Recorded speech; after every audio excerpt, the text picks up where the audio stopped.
Hello, hello, hello, everyone. Today is Monday, February 10th, 2025. It is the Adroit Living session of the Erudition Network. And it has been a long week. It's been a lot happening. It has been a lot happening. Um, on the Adroit Living session of the Erudition Network, I like to talk about mental health. I like to talk about it in a manner that's holistic and a way that it's more of a self-help before you can get professional help type of situation. I like to talk about it in a holistic way as it applies to current events and work and school life, because a lot of times we are not taught to make that connection so that we can understand when we need help, when we're having a mental situation. And a lot of people are like, well, there's so much talk about mental health. Thank God. Since this show, there has been a lot of talk about mental health and well-being.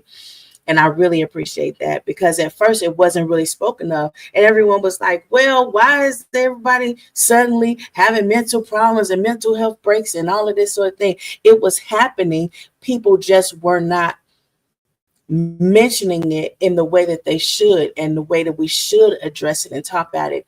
So this show is in one of the endeavors of this show is to try to help people to understand, look, we need to talk about it. We need to first find it within ourselves so that we can help ourselves and know when we need to seek professional help.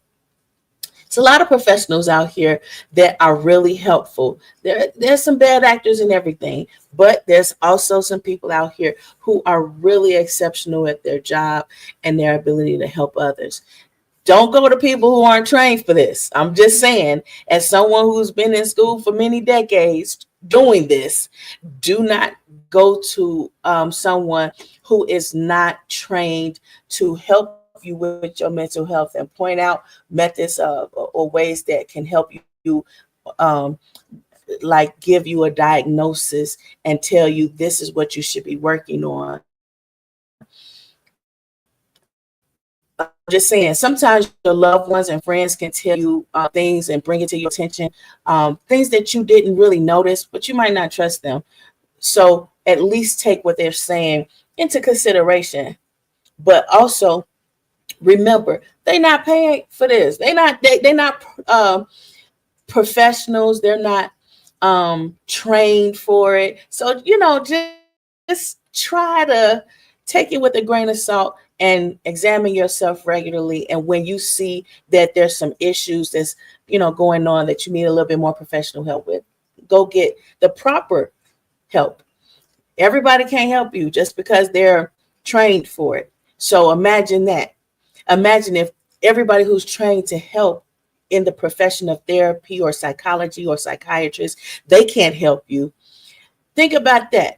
They were trained for it, but they can't help you. It's a specific person who's out there that's trained for it that can help you. So think about that. Your family members and friends, though they love you, they cannot help you with everything. Okay. And even when you pay people, sometimes you'll pay for a generic product, and it doesn't serve the purpose that you wanted it to serve. And then you have to go out there and spend even more money trying to get a brand name product that's promised and guaranteed to be what it is you need and fulfill the purpose that you were intending. So think of it like that across the board. All right. Don't be mad. Just find exactly what it is that you need. All right. So this program is also interactive. So if you have questions, you want to ask questions, make comments, put it on in the comment section.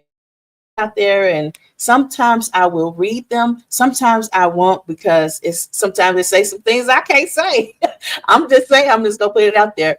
And sometimes I'll share the comments if it's something that I can share with the audience. Or sometimes there's things that's being said in those comments I can't put up there on the screen.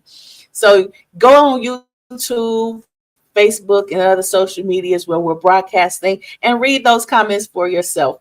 Um, Oftentimes I try to be as loving as I can possibly be and sensitive to these topics as I could possibly be, so it's more palatable and received by all those who hear it. So if you like the message, share it to somebody else, because everybody doesn't just automatically view these things. And sometimes people see it and they share it on their podcasts or their shows, and they talk about it from their perspectives. But here is the originator of that message. So go on and share, like, subscribe, and remember, everything is in perspective.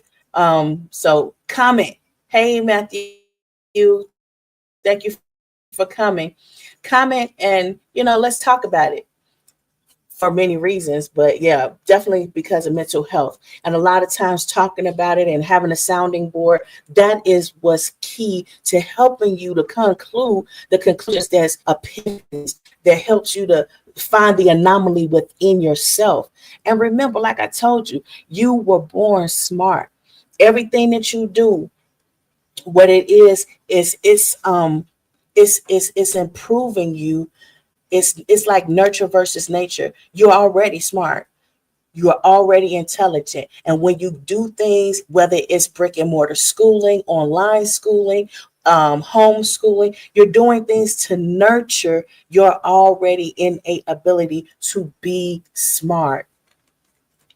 Okay, the topic for today: where do you stand? A lot of times people, they're like, well, these things are so repetitive. All the things we're experiencing is so repetitive. I'm so tired of it. Why? What's the whole purpose of it? Well, think about it. I know in previous episodes I've said, um, you know, it's not so much about repeating it as much as it is getting the understanding that you need to learn from it. So go ahead and start to think of it like this. It's not the matter of you not learning the lesson. It's a matter of asking you, where do you stand? History repeats itself. The question is always, where do you stand? Where do you stand? Hey, Loretta, I already appreciate the message that you're sending. I appreciate that. Thank you. Thank you. See, that's love, baby. That's love. I really appreciate that. I'm human, and these lights, cameras, and everything, it makes me nervous. But I'm trying to give this volunteer effort as for free, because as a professional I have to volunteer, because there's some people out here that need this, that can't afford to purchase it, can't afford to, that they don't have the insurance, the health, life insurance, health insurance, or whatever, to be able to pay for this. But you still need it. You still need it. And if I'm passionate about helping people, how can I deny you the help that you need because you can't afford it? I'm just saying, that's not me. That's not how I roll.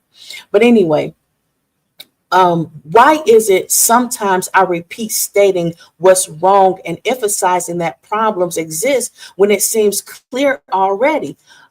That's one of those things where we're like not recognizing the mental problems in everyday life and day-to-day life with everybody. It's like, man, didn't you say that before? Haven't I heard that somewhere before?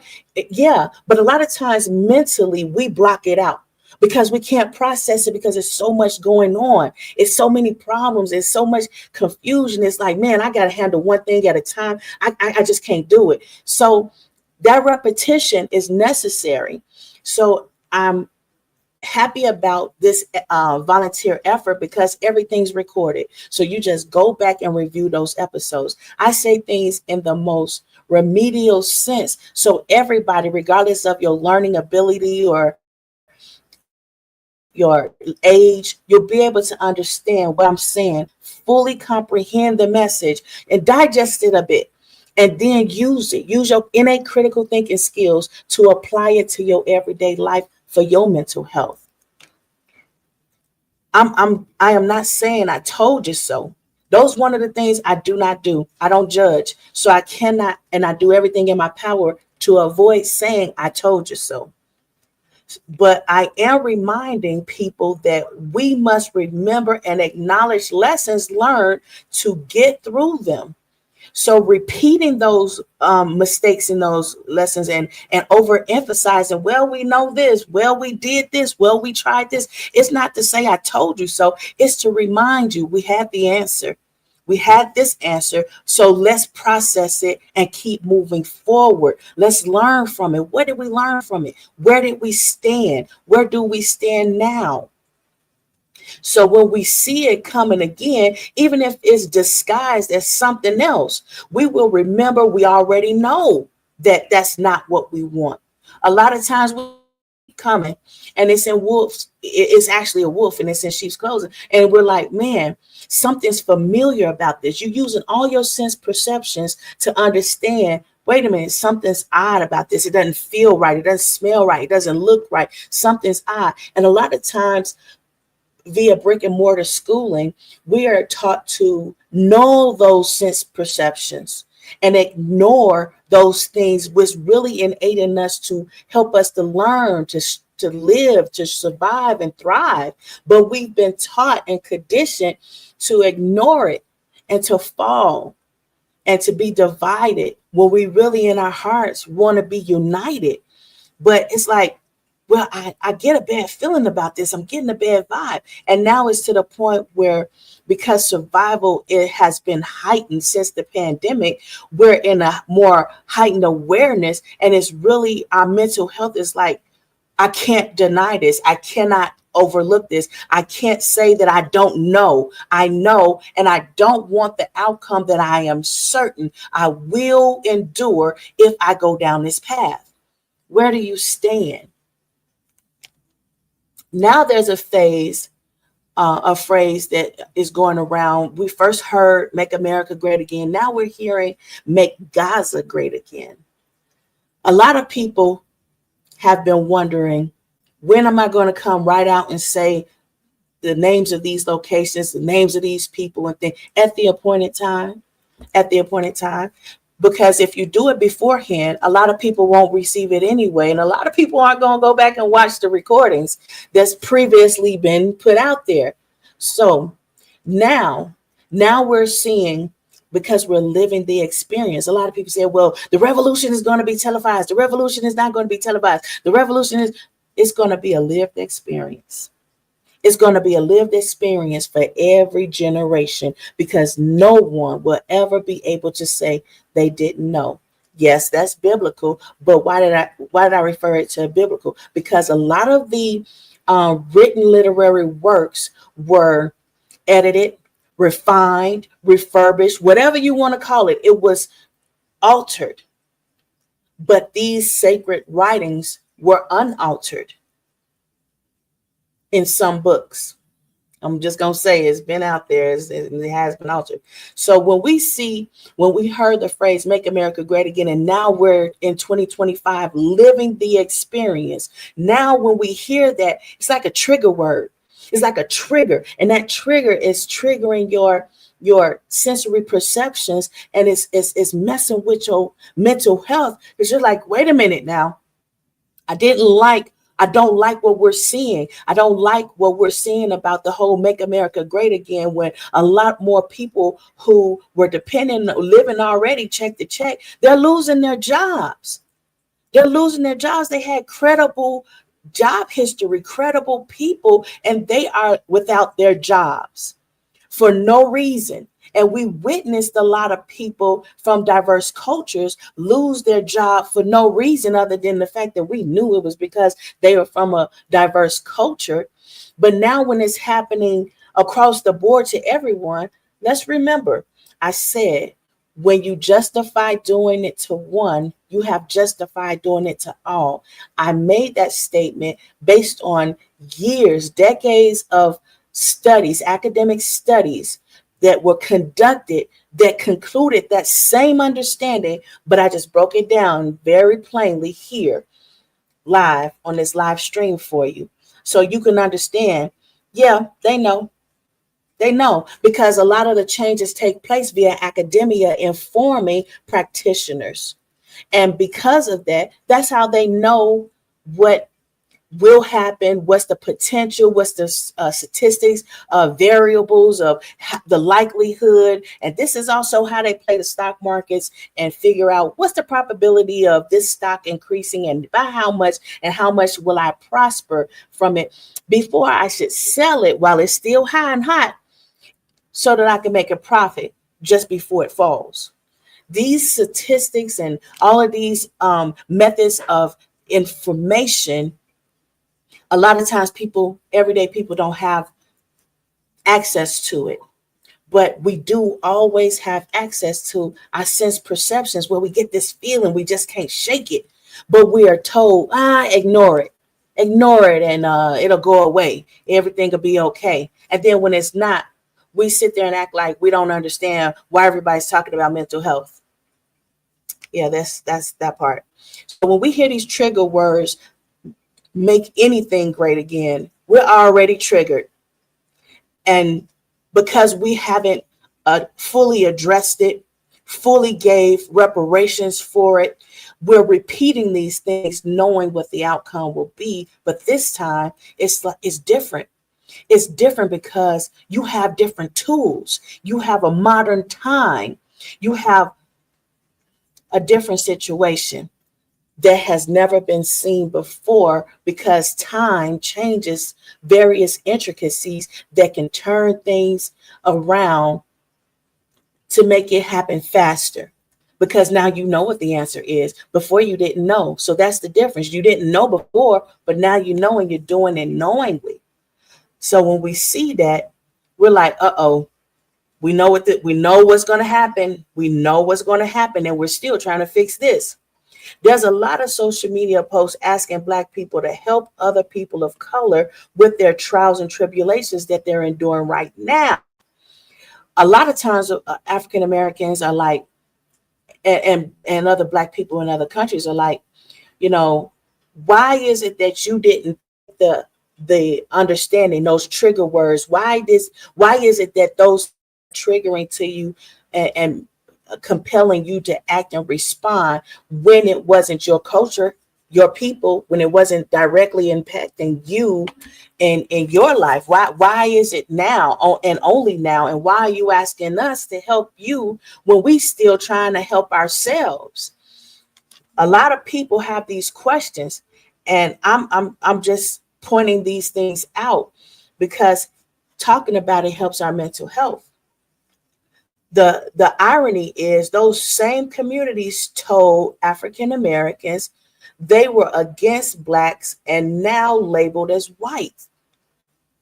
Back when people were grouping in categories saying, oh, well, are you white Latina or Black Latina? Are you white Asian or Black Asian? They wanted to make those distinctions because they wanted to continue to create a divide. And a lot of times people didn't see it because they don't know the civil rights history. They don't know their history in order to understand why you are asking African Americans and Black people for the help that they have, because there were certain laws that were created that the system did not automatically include them, but via the civil rights laws that were implemented to correct that systemic error. Now they have the knowledge. They know what to look for. They know the trigger words. They know the outcomes. And now it's like we need to combine our efforts and show where we stand. You need to continue to be who you are. Don't let people group you into their category. You are Latino. You are Guatemalan. You are Asian. You are other titles and labels of colored people, and you're standing united for one goal. Where do you stand? They're not asking who you are. They know who you are. And if you allow them to put labels on you that don't belong, don't turn around later in hindsight and say, I feel betrayed, because you allow someone to fool you. And it's messing with your mental health now. But when people are asking, those people who decided that they will allow those false labels to be placed on them, meanwhile, African Americans in overwhelming numbers, they voted for and you can go back and look at the polls. They voted because in a way that they knew, because the trigger words that were being used, and it helped their mental health to say, I did my best. I did what I could. I don't speak every language, but I said it so plainly that I tried to help everybody because I feel this emotion. I feel this devotion to try to help people. And a lot of people, they were like, well, we don't understand what you're saying because you're just in it for yourself. You're in it for what you can get out of it. And a lot of blacks and African Americans, they were like, no, I'm not getting anything from it. But I'm trying to help you. But sometimes people, regardless of your best efforts, you can't do anything to help them. You can't reach them. But due to what I believe was being informed of the 2025 plan under Republican reign, it was noted that a lot of Republicans voted against the Republican Party for the first time in decades. That was a trigger. That was something that was a key um, understanding, which happened in history when we had civil war just before the civil rights laws were implemented, which enabled a lot of corrections for the African American community and thus people of color. So when you saw that the rights were trying to be taken away from African Americans, then it was the time for you to understand, they're taking it away from people of color. Something's wrong. Something's not right. And you should have stuck with that instead of, you know, saying it doesn't apply to you. And then it should have really triggered you when they start saying things like white Latina, white Asian. Like, hold on. Why can't I just be who I am? Why can't I just be LGBTQ plus community? Why can't I just be Latino community? Why can't I just be? Because you need to learn from what others who have already experienced it are telling you and showing you in their history, in those books that were burned, in those books that were banned. What you say, Matthew? Make sure to like, subscribe, and share. Share, subscribe, and like. But I have a question. How would somebody regain their mental health? That's a good question, Matthew. How do people regain their mental health? It's like the rest of your body has to heal. It takes time. It takes a lot of work. It's like a broken heart. How do I fix a broken heart? How do I fix things that's broken within my body? The body is innately capable of healing, of constantly striving to get back to where it used to be. The body in itself is always trying to get back to being okay, to get to a point in life where you're not just surviving but thriving. So your body is always fighting for that. Even if you catch a cold, for example, your immune system is breaking down, and it's like, what's going on? I'm sick. Then the body is like, I'm going to get it. I'm going to fix it. I'm healing you. I'm working on it. Just keep on sleeping, drinking water, taking your vitamins, putting yourself in positions where you are able to heal and reproduce all the energy and the positive energy that you need in order for your body to keep on pumping and going in the direction of health. The same thing with the human brain and the human mind and behavior. If your behavior is outside of the norm that nurtures your ability to have mental health and well-being, then of course your mental health is going to go down too. It's all a correlation, and that correlation is not something that American school systems are really set up to push, because they want you to go to more elite schools in order to get that kind of understanding. But a lot of people don't have the money. They don't have the money to do that. What you say, Eddie? White numbers are dropping, so racists are assimilating others to retain power. Yeah, but once they have that power, they're not telling, first off, they're not telling those people that we're only using you, but they get the sense of that. And then once they're finished being used, they're not telling them, okay, we're done using you. What they do is they then inflict the most harmful ways of behavior that's making people mentally snap. Like, wait a minute, I didn't see it coming. You did see it coming, but you ignored it because you let somebody who wanted to use you tell you this doesn't apply to you. It's only them. And it's not just people of color. Like I said in the beginning, it is a lot of white people that it is happening to right now. Okay, it is not about a political party, because it's a lot of Republicans that is happening to right now. It's about, where do you stand? It is not about anything else. And it's for your mental health purposes that you need to understand, where do you stand. So it's not about political parties, but parties for decades have always, tried to say, okay, this is how we'll divide ourselves, this is how we'll categorize ourselves. But those categories and barriers and normatives of labels are gone. It's gone. A lot of people may not be realizing it, but as they're continuing to live the experience, they're starting to realize it, and it's really causing a lot of harm to their mental health. So I try to bring these messages. Please go back and watch those episodes. Binge watch them on fast forward, I guess. I don't know. Just go watch them. So basically, no one could claim they did not know or feign shock and awe when the plans were carried out. A lot of people are saying they feel betrayed, and they're in shock and awe that these things are happening to them now.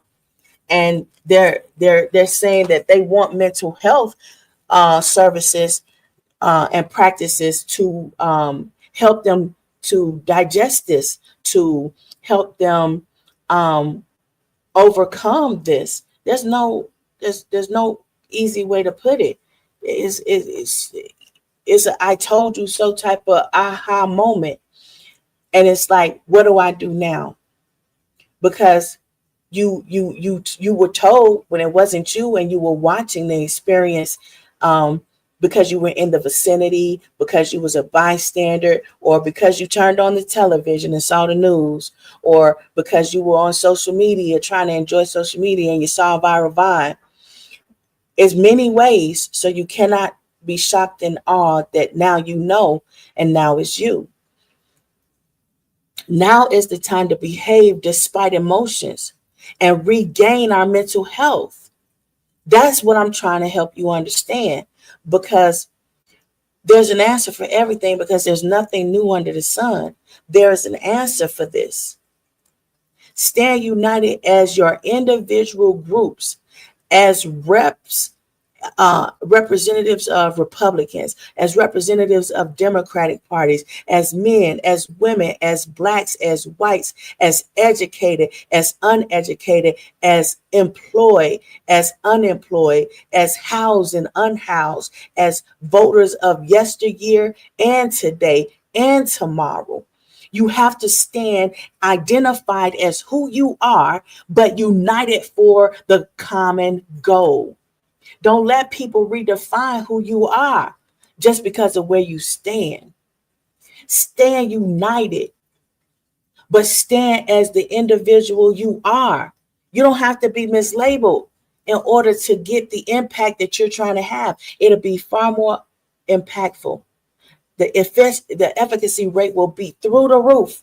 The prosperity will be innumerable if you stand as you are, as who you are, but united for the common goal.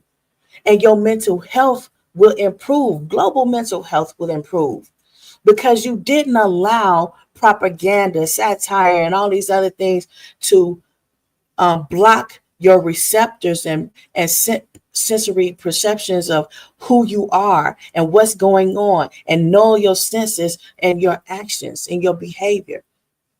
You didn't allow it to know that and recategorize you and put you in a position where you cannot survive, let alone thrive. Don't let people recategorize you because they failed to award you as what you earned. It's a lot in other episodes. I try to help you to understand there's times when you're going to work and be overworked, and it's like they can't afford to pay you. They can't afford you, period. But are you going to stop what your contribution is because they can't afford it? No, because you work for them, you're employed by them, so you have to do this. So it's like, if you're doing it because of those purposes, what's stopping you from going out here and doing it even better than what the parameters they set on you at the workplace, at the school, or wherever else? What's stopping you from going out here and making those contributions that you know you are able to make, so that you can improve your mental health and the mental health of the people in your vicinity, the people we call bystanders? Nothing's stopping you. Nothing but the mental conditioning of people trying to put barriers on you in this invisible box that they put you in, telling you, well, you have to do it this way. But when it comes to them, they don't have any perimeters, and they break the perimeters and tell you, oh yeah, we're breaking the law, but it doesn't come with a criminal title or any reparation, any reprimand that would cause me to care that I broke the law. Only to you people of color. And that should worry you, because now it's happening to people who are not people of color. It's happening to white people.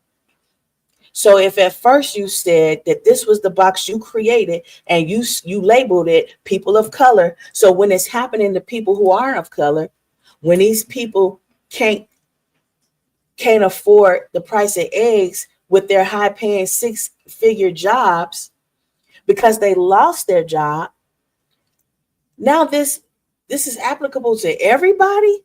Who's exempt? You should have stood united for a common goal. You should have stood united for a common goal, because it was messing with your mental health to witness it happen to anybody. And that's because something innate in you was eating at you, telling you this could be you.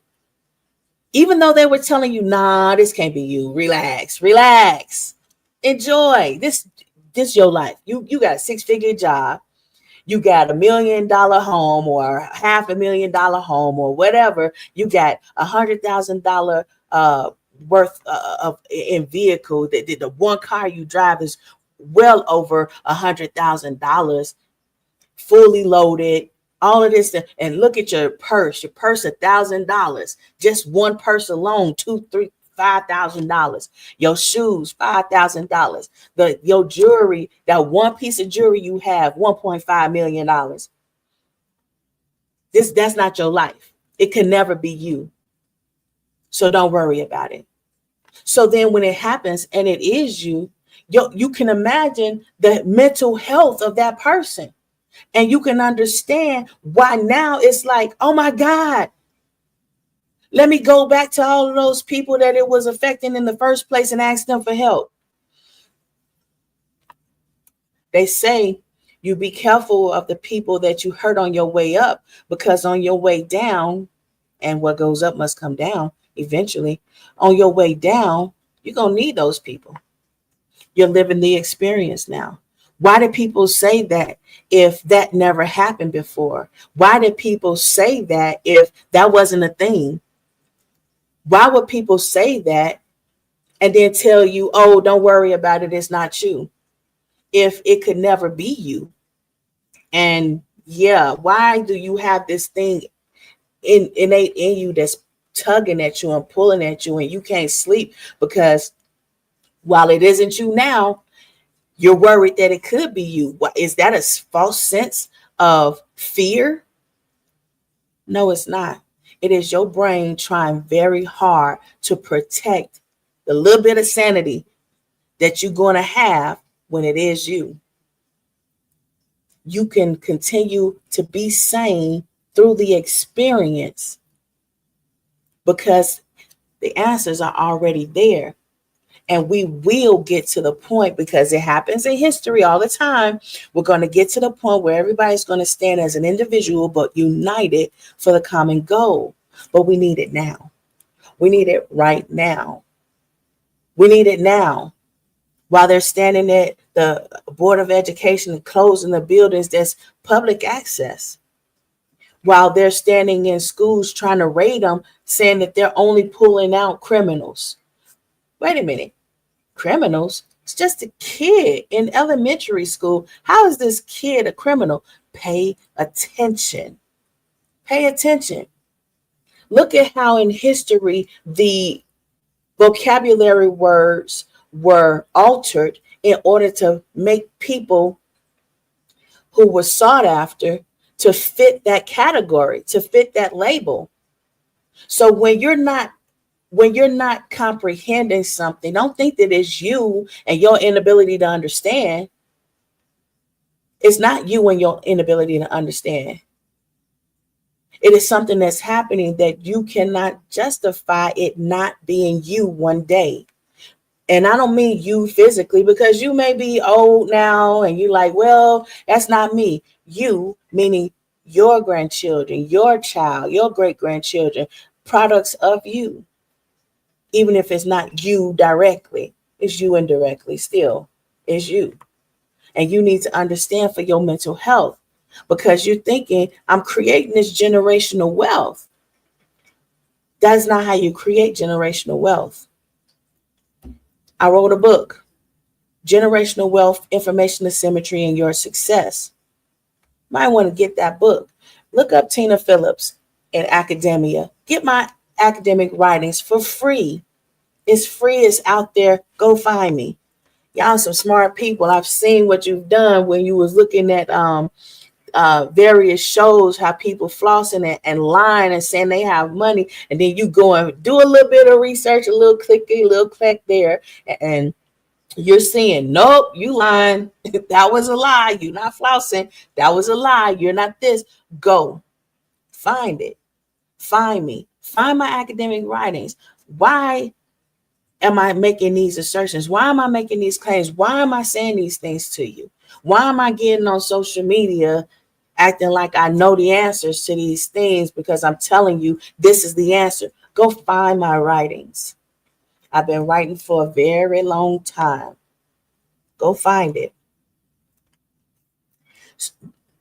So when I tell you, identify as who you are, as individuals united for a common goal, and understand the value of diversity and unity. Everybody is acting like, oh, there's no real purpose in emphasizing the diversity.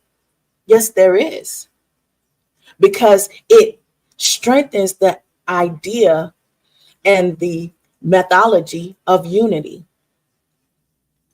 By identifying as these individual groups who are all in agreement for this common goal and behavior. So the method in which we prosper is fleshed out, divided among us to make us all prosperous in the ways that we have worked, whether it's by our physical hands or by our intellectual property. It was all united for a common goal. The common goal was to prosper as a country, to prosper as a people who's in that country, united to make that country thrive.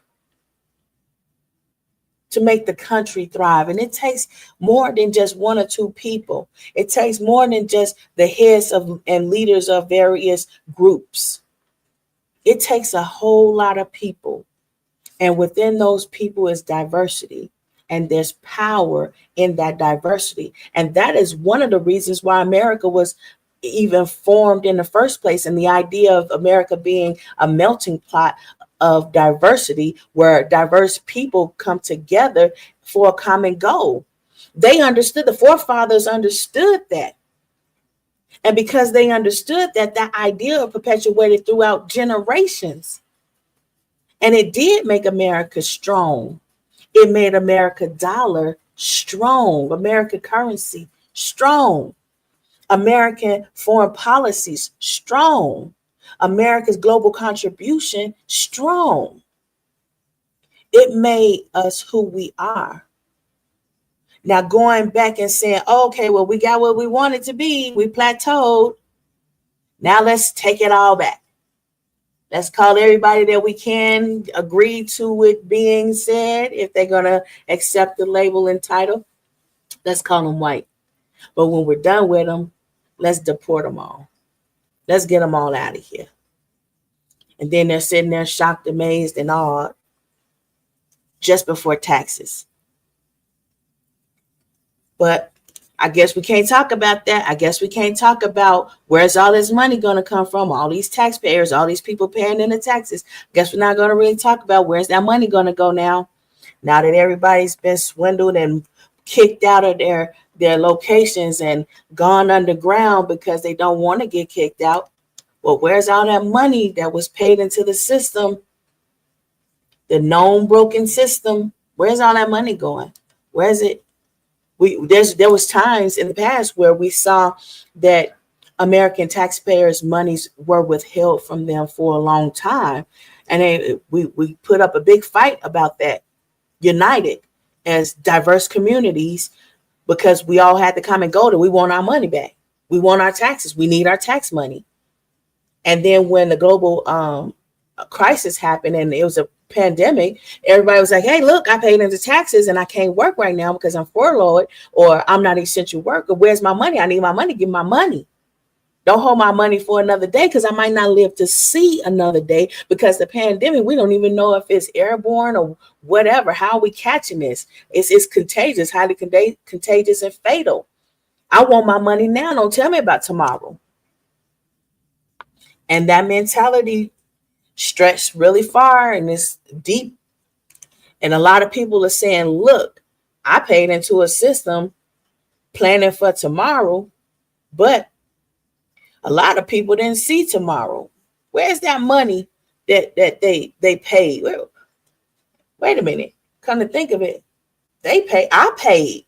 I want my money.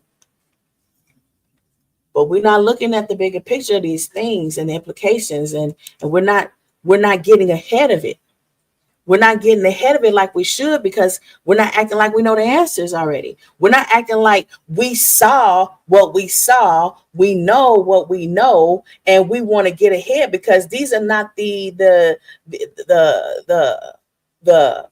outcomes that we want. These are not the consequences we want to endure. These are not the behaviors we want to see perpetuated. I'm just saying, this is why mental health continues to be a hot topic and a major factor in prosperity and a major concern in the future, and how it's going to impact us all. And how can we correct it? We must stand as our individual selves, as our labels, educated or not educated, men or women or LGBTQ community. Whatever your title is, whatever your label is, you need to stand united for the common goal despite your diversity, because there's unity in your diversity, whether you have perfect mental health or not, whether they call you certifiably crazy or not. I've never seen a time, there's never been a time in history where we have seen what we've seen now, where we've seen political parties who are supposed to be so astute. They have such a high vocabulary. They have such a choice of words, but they're resorting to using words like stupid, F you, BS, like literally saying it, not acronyms or anything like that. They're literally just on air cursing people out, saying people stupid, saying things that they have never like outright said on mainstream media ever, in mainstream publications ever. It's like, wow, this is where we at. But we don't want to talk about mental health. People are showing you that their mental health is in jeopardy. They're showing you all the time, and we are ignoring it because we're like, it's okay, that's normal. No, it's not. When we do that? Oh, we did that just before the Civil War? Oh, we did that before we called ourselves dignified Americans? Oh, we did that over in other countries before people immigrated and migrated over here to what we now call America, what we relabeled as America. And then we can see how people are trying to relabel other things as if it doesn't already have a name, other lands as though it doesn't have a name already. But we don't want to acknowledge that this is a mental health problem. This is why we have, when we're looking on a map, we have longitude and latitude, because people rename things and it's like, oh, well, where's that? I've never heard of that. I've never heard of the Gulf of America. Where's that? I've never heard of Gaza. Where's that? Oh, you mean the Oasis, the American Oasis, or whatever they're going to call it. I don't know. But for your mental health, remember and ask yourself, where do you stand? Because the time's going to come that you're going to have to show. And a lot of people are saying that they're going to speak up and speak out and stand up and stand out at the appointed time. So don't be surprised when it happens. I'm just saying. Stop allowing others to gaslight you only for you to feel betrayed, because really the betrayal began when you allowed them to make you forget who you are. Be yourself, but be united. A lot of times we feel the need to blame someone else because we're trying to protect our own mental health. We feel the need to name drop because we're trying to protect and provide. But really, in all of that, we point and saying, well, you made me do this, but really, it was your free will. And there lies that last straw to your mental health and well-being and your behaviors that showed, okay, I have a strong mental health, or strong enough in order to behave in this way that everything's okay.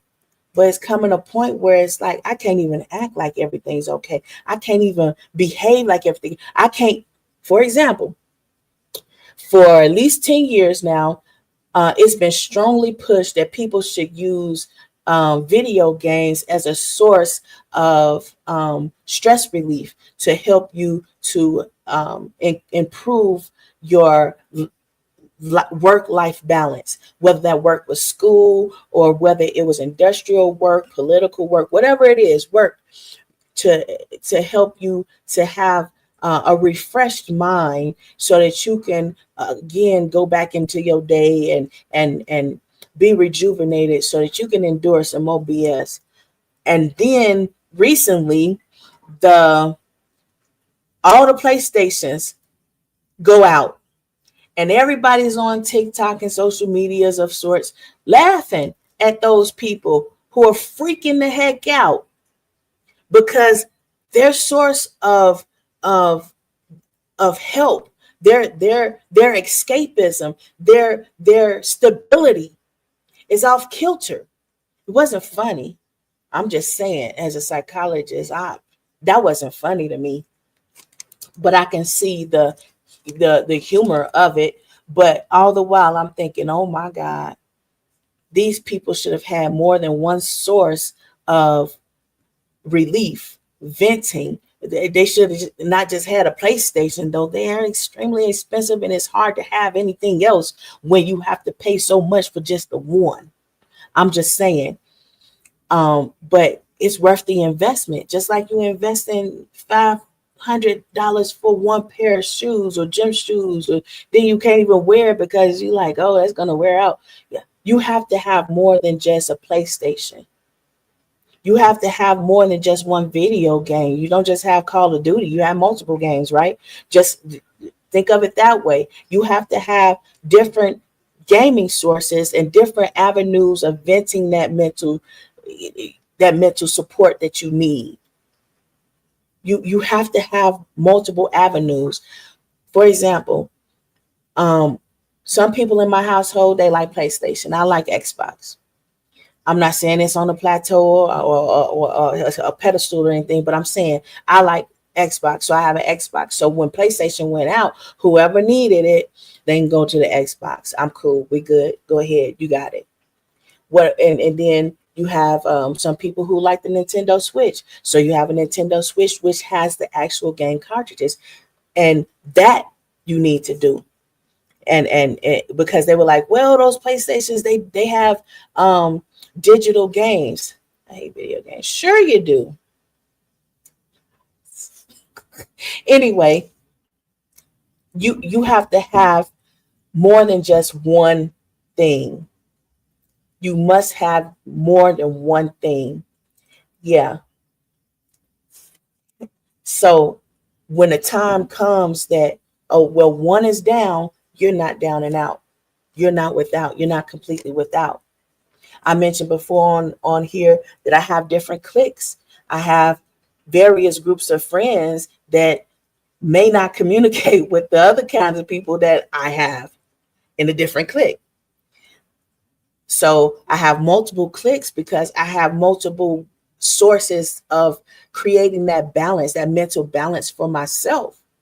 I have, at the end of the day, I have an aquarium. All the plants are like, um, they've gone back. I mean, they have to be reborn, rebirth, but it's okay because I have another aquarium that all the plants are sitting there and they haven't died back yet to reproduce more. And you have to have more than one thing because there's going to come a time in the life cycle where it's like, oh, I'm glad I got something else. You have to have tangible books just like you have digital books. You have to have physical games just like you have digital games. I like trivia games. Folks stress my anxiety because they refuse to play trivia games with me. Eddie, no one wants to play with you. Play with AI. And I'll play with you with other physical things. But anyway, um, we have to have more than one source of relieving our stress. We must have that. And if anything, the last weekend showed the all America. We need to have more than one thing because if you love your family member, you don't want to see them tortured like that and tormented like that. Even though it might be a little funny and you might try to make light of it just to, protect your mental health and their mental health and try to tell them it's not that serious, it's not that deep, it'll be okay. And then later in a short period of time, it's okay. Meanwhile, that's some lived experience that traumatized them. So be sensitive to that. I'm just saying.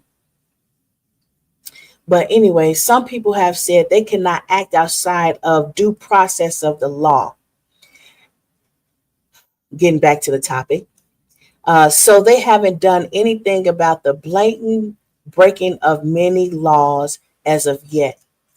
A lot of people have seen laws being broken and they're like, well, at the appointed time, I'll come out and I'll say something. But they watch as people continue to break the law. Laws which seem to only bind law enforcers from upholding the laws and preventing laws from being broken. If the good guys are the only ones that's going to follow the law, what's the point in the law?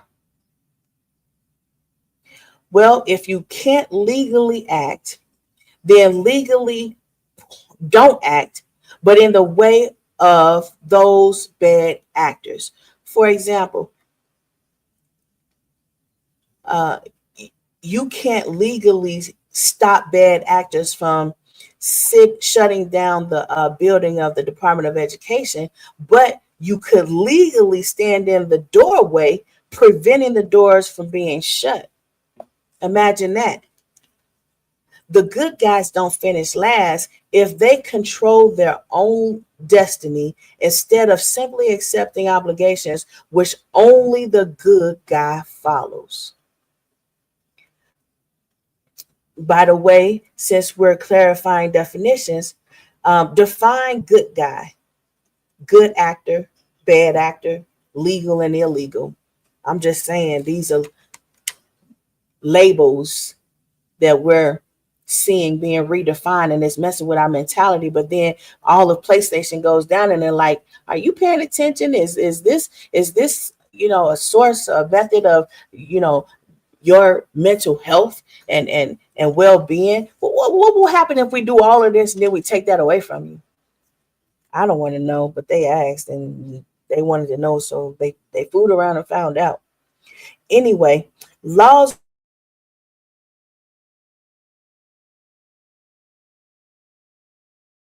Oh well, there's no recourse, and it's just a matter of fact that yeah, we broke the law, and then there's no more to be said or done about it.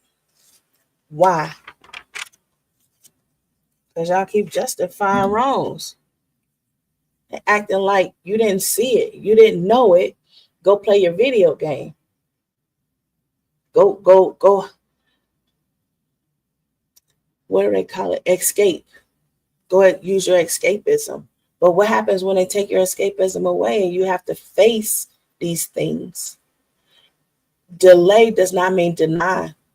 You may have to immerse yourself in some escapism in order to deal with things, regroup, and come back and address it. But come back, address it.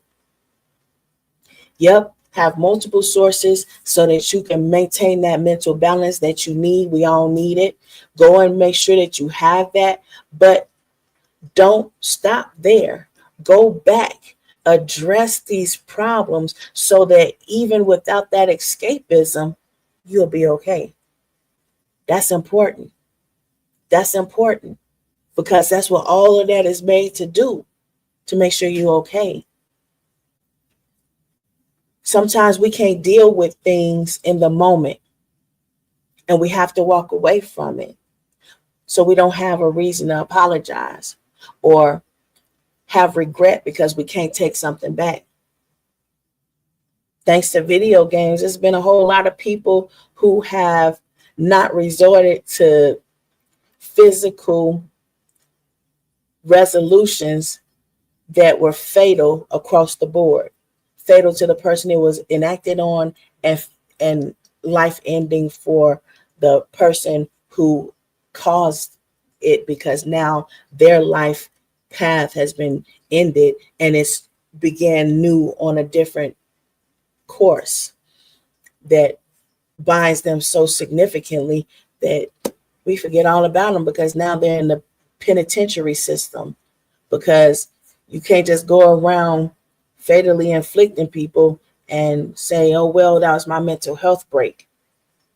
I didn't have a video game and everybody thought it was funny. No, it's not funny. That's harmful. And it's not just guys who play video games, because I promise you, I was so happy when my Oculus came Friday, and I didn't even know about all that stuff that was going on. I was busy playing my Oculus. Okay. I was busy playing on my phone with something else. I was busy writing, reading. I have a home library. I have other things. A lot of people say, well, you don't have anything else. But when the pandemic came, a lot of people had bare homes that they were living in because they used all their resources to go out. But once the pandemic occurred, everybody started to rebuild their home so that their home could be a place of refuge, a place of relaxation, a place where they rejuvenate themselves. So when PlayStation went down, it affected more people because now more people have the PlayStation. More people have that escapism. And I'm not down talking that escapism. I have it too. Use it as you need it. But when you're done escaping, return to reality, fresh and ready. And let's get it. Let's dig in. Identify as your individual self, but be united. Always ask yourself, if history keeps repeating itself, then what is the goal of it repeating itself? For you to say where you stand and be unmoved, because you know better. You know the answer. You know the consequences. And you know what it is that you want to live through and experience, and what will what you'll regret if you don't. So that's been my time for today. I appreciate your comments, your time and attention to my unique approach. And I don't mind people imitating it and trying to do it and doing their own versions of it. This is the message. Mental health is physical wealth. See you next episode.